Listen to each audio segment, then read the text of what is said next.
So we know that when we apply a force, it causes our object, in this case our door, to move in a circular path. So it gives it a velocity v. And once an object has a velocity v, it has a momentum. So we'd like to find how this linear momentum translates into an angular momentum. So we know that our momentum is equal to mv, and in this case a v is our tangential velocity. And as we've seen, that tangential velocity is different for different radii.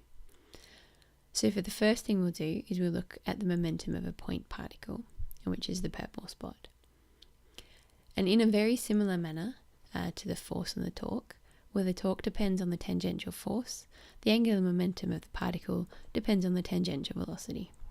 So that gives us that the angular momentum of our point particle is just equal to r cross p. And since our momentum p is equal to mv, we can also write that our angular momentum L of our point particle is equal to r times m cross v.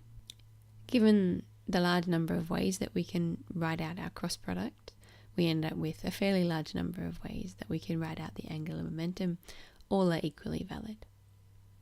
And just as with torque, we find the direction of the angular momentum using the right-hand rule. And the final point here is that angular momentum also obeys the principle of superposition. So to find our total angular momentum, which we designate as a capital curly L, all we need to do is to sum the individual angular momenta of each point particle.